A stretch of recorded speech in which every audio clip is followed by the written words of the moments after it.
దేవుని వాక్యాన్ని మనం వినటానికి సిద్ధపడుతూ ఉన్నాము. కృపగల దేవుని వాక్యం విని దాన్ని మన హృదయంలో భద్రం చేసుకోవడానికి ఆశపడాలి.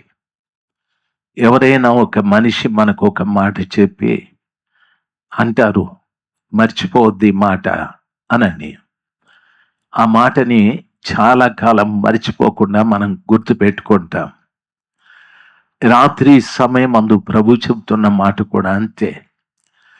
నేను చెప్పే మాట జాగ్రత్తగా విని దాన్ని మీ హృదయంలో భద్రపరచుకోండి.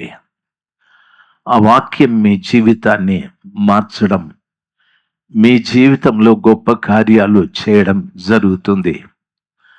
ఎందుకంటే వాక్యము దేవుడే గనుక.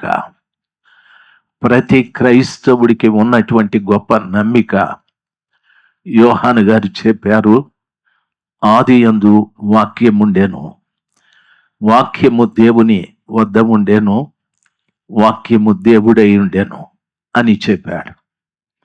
ఆదిలో ఆ వాక్యం ఉంది అని చెప్పాడు. ఆ వాక్యము దేవుని వద్ద ఉంది అని, ఆ వాక్యమే దేవుడై ఉందని చెప్పాడు.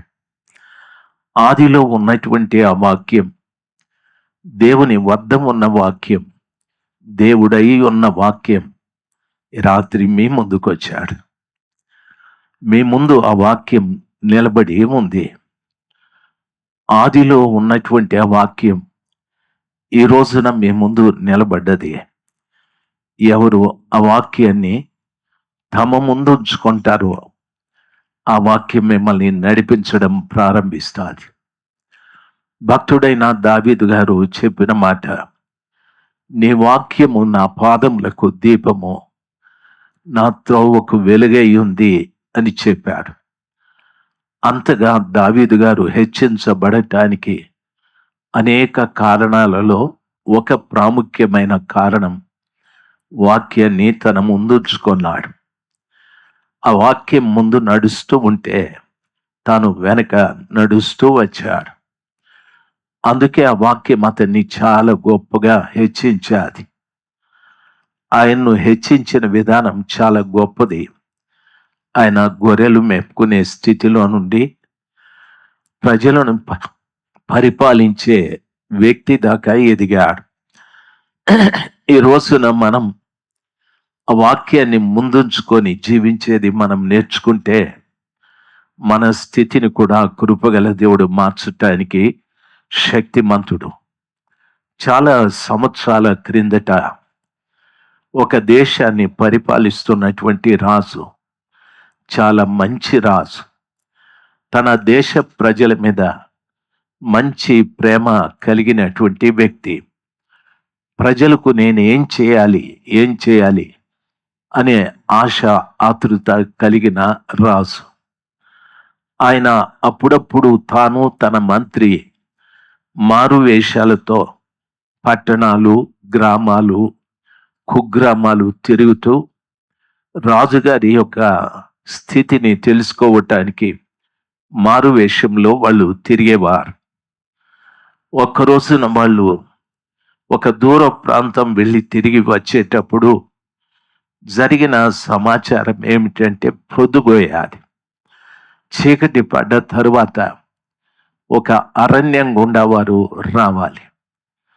అరణ్యం గుండా రావటానికి వాళ్ళకి ఇబ్బంది వేసి ఆ ప్రక్కన కనిపించే ఒక సత్రం దగ్గరికి వెళ్ళి సత్రపు యజమానిని అడిగారు, అయ్యా, ఈ సత్రంలో ఏదైనా గది ఉంటే కాస్త చోటు పెంచండి, మేము బాటసారులం, ఈ రాత్రి ఇక్కడ బస చేసి ఉదయానికి మేము వెళ్ళిపోతామని. సత్రపు యజమాని చెప్పాడు, అసలు ఎక్కడ ఖాళీ లేదండి, ఉన్న గదులన్నింటిలో మనుషులు ఉన్నారు అని చెప్పాడు. సరే, ఆ మంత్రి గారు పదే ఎక్కడో ఒక దగ్గర కొద్దిసేపు మేము తలదాచుకొని వెళ్ళిపోతాం, దయచేసి చోటివ్వండి అనని. సత్రపు యజమాని చెప్తున్నది వాస్తవమే, చోటు లేదని. అయితే రాజుగారు నిమ్మలంగా ఉన్నాడు. ఈ సంభాషణ జరిగేటప్పుడు ఆ సత్రంలో ఒక గదిలో ఉన్న వ్యక్తి వింటూ ఉన్నాడు. వింటూ ఆయన బయటకు వచ్చి అంటున్నాడు, ఆ మారు వేషంలో ఉన్న రాజును మంత్రిని చూసి, అయ్యా, మీకు అభ్యంతరం లేకపోతే నా గదిలో వచ్చి పడుకోండి అని చెప్పాడు. మంత్రి గారు అన్నారు, మీ గదిలో పడుకుంటే మీకు ఇబ్బంది కదా అని అంటే, పర్వాలేదు, దయచేసి రండి అని బలవంతం చేసి రాజుగారిని చూసి, అయ్యా, మీరు పైన పడుకోండి అని అన్నాడు. రాజుగారు అన్నారు, లేదు, ఈ గదిలోకి మొదట మీరు వచ్చారు, ఆ మంచం మీద మీరు పడుకోండి, నేను కింద పడుకుంటానని. ఆయన అన్నాడు, దయచేసి లేదు, మీరు పైన పడుకోవాలి. మంత్రి గారికి కూడా తన దగ్గరున్న దుప్పటో ఏదో ఇచ్చి, అయ్యా, మీరిక్కడ పడుకోండి అని చెప్పాడు. ఈయన నేల మీద పడుకున్నాడు. రాజుగారు చూసి ఆశ్చర్యపడి, బాటసారి, మా మీద ఎంత ప్రేమ చూపెడుతున్నావు, ఇంతకు నీవెవరు, మేమెవరిమి అని అడిగితే, బాటసారి లేచి దండం పెట్టి అంటున్నాడు, అయ్యా, మీరెవరో నేను ఎరుగుదును అని అన్నాడు. రాజుగారు ఆశ్చర్యంతో అన్నాడు, ఎవరు నేను అంటే, మా దేశాన్ని పరిపాలించే రాజు మీరు, ఈయన మంత్రి గారు అని అంటే రాజుకు చాలా ఆశ్చర్యం వేసింది.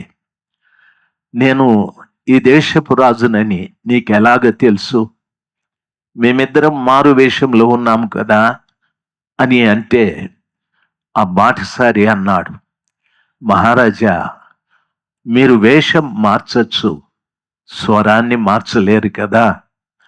మీ స్వరాన్ని గుర్తుపెట్టి మా దేశపు రాజుని నేను తెలుసుకున్నా, అందుకే గదిలో చోటు ఇచ్చానని.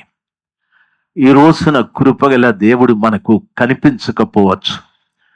మన దేవుడు అదృశ్య దేవుడు, అయితే ఆయన స్వరం మనకు వినిపిస్తూ ఉంది.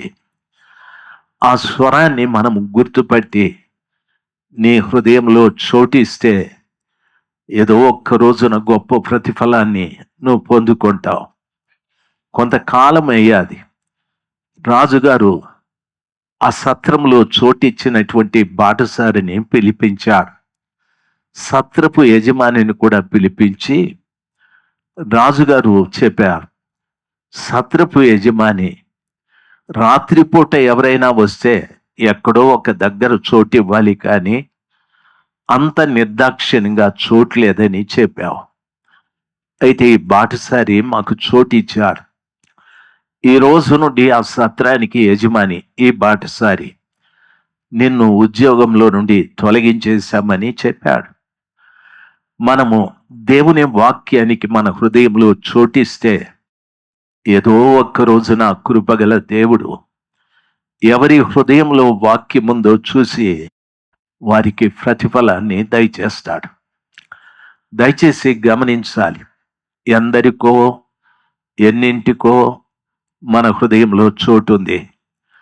రాత్రి సమయమందు కృపగల దేవుని వాక్యానికి మన హృదయంలో చోటిస్తే ప్రపంచంలో ఎవరు చేయలేని సహాయం నీ హృదయంలో నిలిచున్న వాక్యం నీకు సహాయం చేస్తుంది. నా మాట అర్థమైన బిడ్డలు ఒక్కసారి గట్టిగా హల్లెలూయా చెప్దాం.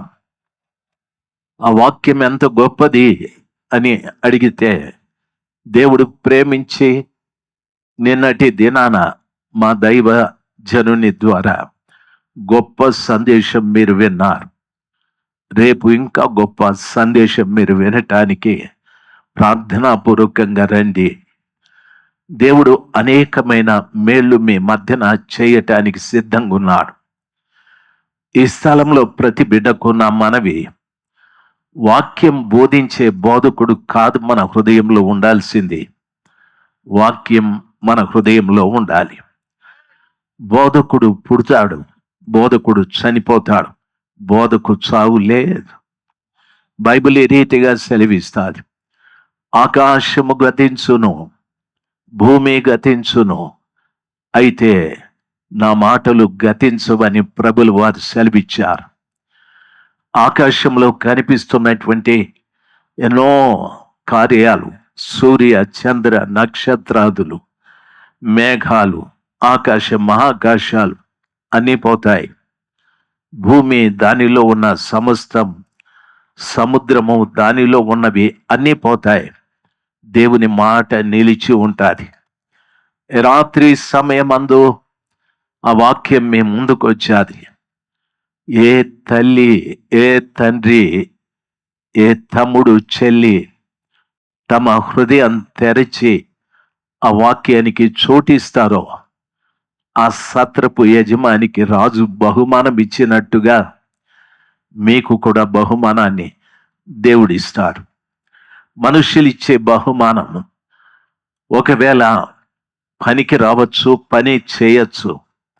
దేవుడిచ్చే బహుమానం నిత్యము ఉంటుంది. అది మీకు, మీ పిల్లల పిల్లలకు ఉంటుంది. ఆ దేవుడు ఆ గొప్ప బహుమానాన్ని రాత్రి సమయమందు నిన్నటి దినాన వాక్యం విన్న బిడ్డలకి, రేపు వాక్యం వినే బిడ్డలకు అందరికీ దేవుడు దయచేయాలని మేము హృదయపూర్వకంగా మహోన్నతుడైన దేవునికి మొరపెట్టుకుంటూ ఉన్నాం. ఈ జహీరాబాదులో అనేక సంఘాలు, దైవ సేవకులు, సంఘాలలో ఉన్న ప్రతి కుటుంబం ఈ కూడికల ద్వారా సర్వశక్తిమంతుడైన దేవుడిచ్చే మేలు పొందాలని మా ప్రార్థన, మా ఆశ. దయచేసి ఆ రీతిగానే ప్రతి వారు ఆశ కలిగి దేవుని వాక్యం కొరకు ఎదురు చూద్దాం. పరిశుద్ధ గ్రంథమైన బైబిల్ని మనం ధ్యానించబోతున్నాము. నా దేవుడు పరిశుద్ధుడు, ఆయన వాక్యం పరిశుద్ధమైనది. ఆయనను అంగీకరించిన ప్రతి ఒక్క వ్యక్తిని కూడా ఆ కృపగల దేవుడు తన ప్రశస్తమైన రక్తంతో కడిగి వారిని కూడా పరిశుద్ధులుగా చేశారు. నా నమ్మకమే రాత్రి సమయం అంది ఈ స్థలంలో ఉన్న ప్రతి బిడ్డను ప్రభువువ తన రక్తంతో కడిగి పరిశుద్ధ పరిచాడని నమ్ముతున్నా. ఆ పరిశుద్ధతని మనం జీవితాంతం కాపాడుకోవాలి. అంటే నా మరణం వరకు, లేక క్రీస్తు ప్రభుల వారి రాకడ వరకు నేను కాపాడుకోవాలి. ఆస్తులు కాపాడుకుంటాం, ఆరోగ్యాన్ని కాపాడుకుంటాం, కుటుంబాన్ని కాపాడుకుంటాం. అయితే దేవుని వాక్యం సెలవిచ్చిన రీతిగా యేసయ్య కల్వరిలో కార్చి పరిశుద్ధమైన రక్తముతో మనల్ని కడిగి మనల్ని పవిత్రపరిచిన పరిశుద్ధతని చాలా మంది కాపాడుకోలేకపోతూ ఉన్నారు. ఆ పరిశుద్ధతని కాపాడుకొనకపోతే మనము అపరిశుద్ధులమైపోతాం. యేసు ప్రభుల వారి రాకడ దినమున అపరిశుద్ధత కలిగిన వ్యక్తి అయినా, కుటుంబమైనా, సంఘమైనా ఇక్కడే విడిచిపెట్టబడతాది. ఆ సర్వోన్నతుడైన దేవుడు అనేక మందిని దేవుడు ప్రేరేపించి ఇటువంటి చక్కటి కూడికలు ఏర్పాటు చేసి ఏ రీతిగానైనా ప్రజలు పరిశుద్ధపరచబడాలనే ఒక గొప్ప ఉద్దేశంతో ఇటువంటి కూడికలు ఏర్పాటు చేస్తూ ఉన్నారు. మీ పట్టణాన్ని బట్టి స్తోత్రాలు. మీ పట్టణంలో ఉన్న సంఘాలు, సంఘ కాపరులు, విశ్వాసులను బట్టి దేవుని స్తోత్రాలు చెల్లించుకుంటున్నాను. ప్రతి సంఘము దేవుని సన్నిధానంలో పరిశుద్ధపరచబడాలి, ధనత్వము ప్రక్షాళన చేయబడాలి. సంఘంలో ఉన్న మైలంతా కూడా తొలగిపోయి సంఘము దేవుని దృష్టికి పవిత్రంగా కనిపించాలి. ఆయన కోరుకుంటున్నది అదే. సంఘాన్ని ఎప్పుడు పరిశుద్ధంగా చూడాలని ఆశ.